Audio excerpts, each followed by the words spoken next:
안녕하세요. 여러분들과 함께 성장하는 100% 무료 주식 채널의 김재성입니다. 영상을 보시기 전에 구독과 좋아요 한 번씩 눌러주시면 감사하겠습니다. 자, 여러분들 에디스닙이 보실게요. 오늘 지금 거래 정제가 계속 유지가 되고 있는데 당분간은 이 거래 정제가 유지가 될 겁니다. 5월 2일까지는 유지가 될 거고요.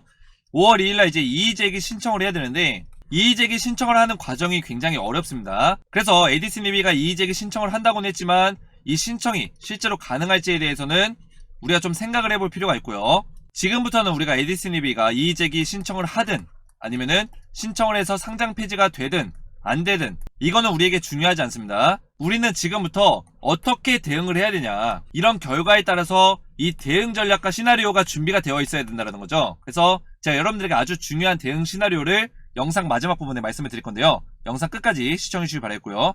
지금부터는 기회가 얼마 남지 않았습니다. 여러분들이 지금 우리가 대응을 하는 사람들은 지금 물려있는 돈을 되찾을 수 있는 기회가 분명히 있고요.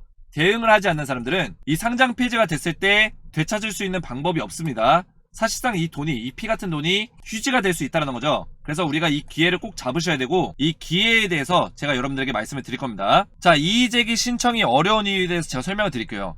일단은 에디스닙이가 뭐 합병이나 분할합병에 대한 이야기를 보도자료를 내면서 주주분들이 또 헷갈리게 만들고 있어요. 주주분들이 이거 상장 폐지 안 되는 건가? 조금 기대해봐도 되나? 이런 생각들을 하게 되는데 그 뒤에 배경에는 이의제기를 굉장히 힘들게 신청을 해야 된다, 신청하는 과정이 순탄치 않을 거다, 이런 내용이 포함이 되어 있습니다. 자, 그 이유가 뭐냐면 에디스닙이가 쌍용차 인수를 해서 사채를 발행했었어요. 사채. 자, 이 미상환 사채가 약 800억 정도가 됩니다. 800억. 근데 여러분들이 아셔야 될 게 에디스닙이 현금성 자산이 지금 얼마다? 300억이 있습니다. 그래서 만약에 이 미상환 사채, 이 사채를 발행한 FI 조합이 있어요. FI 투자조합. 여기서 만약에 이 쌍용차 인수가 아무튼 불발이 났기 때문에 풋옵션을 행사해가지고 조기 상환권을 행사할 수 있습니다. 왜냐면 이 쌍용차 계약을 위해서 투자를 했기 때문에 쌍용차 계약이 어느 정도 인수가 불발된 상황에서는 이 풋옵션을 행사할 수 있다는 거예요. 왜냐면 투자금을 상환시키기, 회수하기 위해서. 이거는 법적으로 문제가 되지 않습니다. 그래서 에디슨 입장에서는 만약에 얘네가 상환하라고 한다면 이 800억을 또 부랴부랴 준비를 해야 돼요. 그래서 만약에 풋옵션을 행사하게 되면 이의제기 신청하는데 문제가 될 수 있다, 이렇게 보시면 되고, 이것뿐만 아니라 풋옵션뿐만 아니라 지금 에디스닙이가 상장 폐지된 이유가 뭡니까 여러분들? 결국에는 계속 기업 존속 불확실성 사유인데 기업을 존속하는데 불확실성이 너무나 많다. 그 불확실성의 내용에는 유동 부채가, 결국에 빚입니다. 빚. 부채가 이 기업이 가지고 있는 자산보다 많다라는 거예요. 그래서 부채가 자산을 초과를 시켰다. 그래서 상장 폐지 사유가 됐다는 거죠. 그래서 결국에 5월 2일날 이의제기 신청을 위해서는 이 유동부채를 줄이거나 고정을 시켜야 됩니다.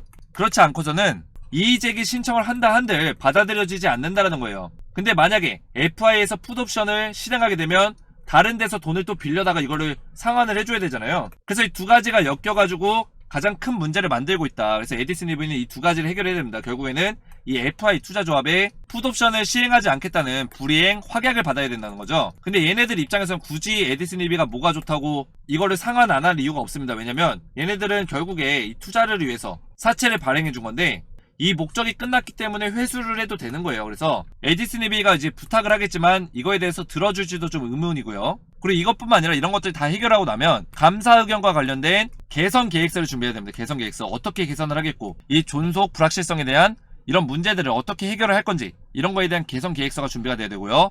그리고 이 감사인, 전문가가 포함된 이 감사인의 의견서를 같이 제출해야 됩니다. 그래서 이런 것들이 종합적으로 준비가 돼서 한국거래소에서 승인까지 떨어져야지 이의제기 신청에 대해서 받아들여지게 되는 겁니다. 이 과정이 굉장히 길다라는 거예요. 그래서 거래정지 기간은 늘어나는 대로 늘어나고, 그리고 이 결과가 안 좋았을 때는 또다시 상장 폐지 단계로 넘어갈 수 있다. 그래서 지금 여러분들이 이런 것들을 잘 보시면서 대응을 하셔야 되는데, 여러분들이 지금까지 혼자 대응하시면서 지금 2단계까지 왔기 때문에 지금 거래정지까지 물리는 동안 여러분들이 대응을 잘 하셨다면 이 종목을 안 들고 계셨을 거예요. 근데 대응을 잘 못했기 때문에 이 종목을 들고 있는 게 팩트긴 합니다. 제가 여러분들에게 안 좋은 말씀 드리고 싶지 않긴 한데 지금부터는 대응이 꼭 필요하고 여러분들이 냉정하게 바라보셔야 되기 때문에 제가 팩트로 말씀을 드리는 거고, 대응을 만약 잘하신 분이라면 지금 종목을 들고 계시지 않으셨을 거예요. 그래서 대응을 하는 방법에 대해서 제가 알려드릴 거고요. 자, 어떻게 알려드리냐면 이 세 가지 제가 매매 전략 기준으로 해서 제가 알려드릴 건데, 상패가 안 되는 경우와 상패가 되는 경우, 이 두 가지 시나리오를 중점적으로 제가 알려드릴 겁니다. 그래서 상패가 안 될 수도 있어요. 안 될 수도 있지만 안 되는 경우에는 이의제기 신청에 대해서 검토하는 기간이 또 늘어나기 때문에 거래 정지는 좀 길어질 거고요. 그리고 만약에 에디슨 EB가 정상적으로 이게 인정이 되면서 거래정지 풀리는 게 아니라 만약에 우회상장이나 분할합병을 통해서 어떤 돌파구를 찾는 거라면 이 거래정지 기간이 또 늘어날 수도 있습니다. 그래서 이런 경우에 대한 시나리오를 제가 다 준비를 할 거고, 만약 상패가 안 되는 시나리오가 나오게 됐을 때 여기에 따른 매매 전략까지 제가 실시간으로 제가 여러분들에게 알려드릴 겁니다. 그리고 두 번째로는 이 두 번째 가능성이 제일 높다고 봐요. 상패가 될 가능성이 높다고 보는데, 이 시기에는 상패 공시가 딱 뜨면서 정리매매에 대한 공시까지 같이 뜨게 됩니다. 그래서 이 정리매매가 뭐냐면 30분 단위로 거래가 되고, 상패 전에 직전에 일반적으로 7일, 짧게는 5일에서 길게는 15일 정도의 시간을 줍니다. 이 시간 동안 거래가 가능해요. 거래 가능한데 여러분들이 이 시기에 매도를 할 수 있습니다. 30분 단위로 매도가 가능하기 때문에 실시간 거래가 아니에요. 실시간 거래가 아니기 때문에 여러분들이 매도하는 게 쉽지는 않습니다. 쉽지는 않지만 충분히 이 7일이라는 시간 동안 여러분들이 원하는 가격대에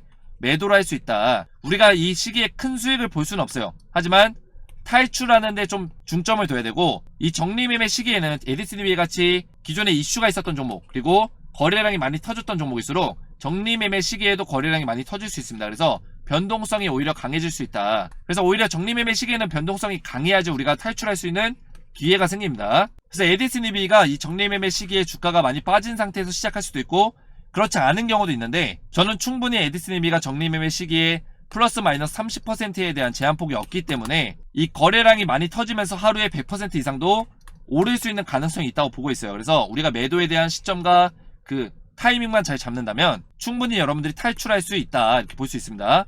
그래서 지금부터는 이 두 가지 전략으로 우리가 대응을 해야 되는 시점인데, 아무래도 영상에서는 실시간성이 좀 떨어지기 때문에 제가 에디슨 EB 주주소통 카톡방을 좀 긴급하게 카톡방을 만들었습니다. 그래서 이 카톡방에 참여하시면 저와 함께 소통하시면서 5월 2일 이때 모든 게 결정이 나는데, 이 시기 이후에 공시가 뜸에 따라서 여기에 맞는 매매 전략을 1번과 2번을 준비했는데 제가 실시간으로 좀 대응해 드릴 거예요.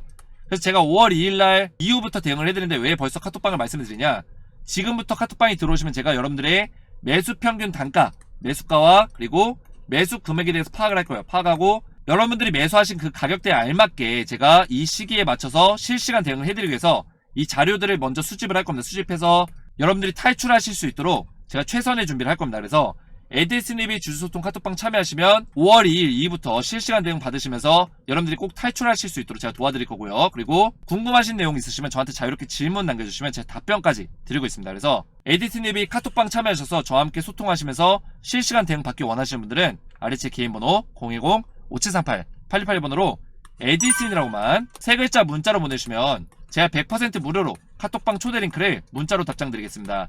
아래 제 개인 번호로 에디슨이라고만 문자 보내주시면 되고요. 오늘 제 영상이 도움이 되셨다면 구독과 좋아요 부탁드리고 저는 다음 시간에 뵙겠습니다. 감사합니다.